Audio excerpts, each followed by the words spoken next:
আজ থেকে 1400 বছর আগে বিশ্বনবী হযরত মুহাম্মদ সাল্লাল্লাহু আলাইহি সাল্লাম ইরানের আদিবাসীদের জ্ঞান, ঈমান এবং শেষ জামানায় তাদের ভূমিকা নিয়ে এমন কিছু কালজয়ী কথা বলে গেছেন যা আজও গবেষক ও ইতিহাসবিদদের বিস্মিত করে। কিন্তু ইরান নিয়ে কি বলেছিলেন হযরত মুহাম্মদ সাল্লাল্লাহু আলাইহি সাল্লাম? রাসূলুল্লাহ সাল্লাল্লাহু আলাইহি সাল্লাম ইরানের আদিবাসীদের মেধা ও সংকল্পের ভূয়সী প্রশংসা করেছেন। তিনি সালমান ফার্সি রাদিয়াল্লাহু তাআলা আনহু এর কাঁধে হাত রেখে বলেছিলেন, যদি ঈমান সুরাইয়া নক্ষত্রপুঞ্জের উচ্চতায়ও থাকতো তবে পারস্যের কিছু লোক সেখান থেকেও তা অর্জন করে নিত। এই ভবিষ্যৎবাণীর প্রতিফলন দেখা যায় ইসলামের স্বর্ণযুগে। হাদিসের প্রধান 6টি কিতাব অধিকাংশই সংকলকই ছিলেন ইরান অঞ্চলের। পারস্যের সন্তান হযরত সালমান ফার্সি রাদিয়াল্লাহু তাআলা আনহু ছিলেন সত্যের সন্ধানী এক মহান সাহাবী।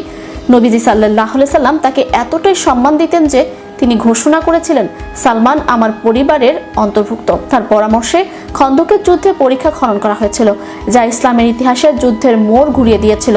তার হাত ধরেই পারস্যে ইসলামের জয়যাত্রা এবং নবীজির বিশেষ দোয়ার সূচনা হয়।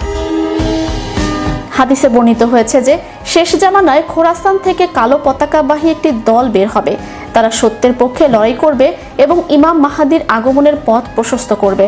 বর্তমান ভূ রাজনীতিতে মধ্যপ্রাচ্যের অস্থিরতা এবং ইরান কেন্দ্রিক প্রতিরোধ আন্দোলনগুলো অনেককে এই হাদিসের কথা স্মরণ করিয়ে দেয়। সতর্কবার্তা হিসেবে সহিহ মুসলিমের 2944 নম্বর হাদিসে উল্লেখ আছে যে শেষ জামানায় দাজ্জালের প্রধান অনুসারী হবে ইরানের আসফাহান শহরের 70,000 ইহুদি, যারা বিশেষ ধরনের চাদর পরিহিত থাকবে। বিস্ময়কর বিষয় হলো, আজও আসফাহানে একটি উল্লেখযোগ্য ইহুদি সম্প্রদায় তাদের ঐতিহ্য বজায় রেখে বসবাস করছে, যা নবীজির নবুয়তের এক জীবন্ত নিদর্শন। নবীজি সাল্লাল্লাহু আলাইহি সাল্লাম ইঙ্গিত দিয়েছিলেন যে আরবরা একসময় জ্ঞান চর্চায় পিছিয়ে পড়লেও বিশেষ করে ইরানের লোকেরা ইসলামের ঝান্ডা তুলে ধরবে। ইতিহাস সাক্ষী, দর্শন, চিকিৎসা ও বিজ্ঞানে ইবনে সিনা বা আল ফারাবির মতো ইরান মনীষীরাই বিশ্বকে নেতৃত্ব দিয়েছিলেন। তারা ইসলাম গ্রহণ করলেও নিজেদের ভাষা ও সংস্কৃতির স্বকীয়তা বজায় রেখেছেন।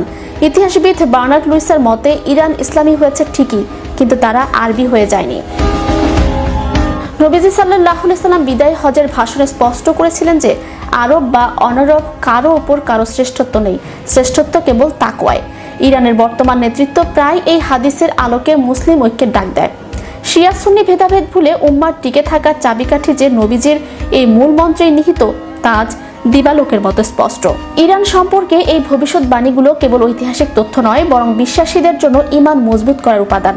কিয়ামতের সঠিক সময় আল্লাহ ছাড়া কেউ জানেন না, তবে বিশ্ব নবী সাল্লাল্লাহু আলাইহি সাল্লামের প্রতিটি কথা যে ধ্রুব সত্য, বর্তমান বিশ্ব পরিস্থিতি ও ইরানের উত্থান তারই প্রমাণ দিচ্ছে।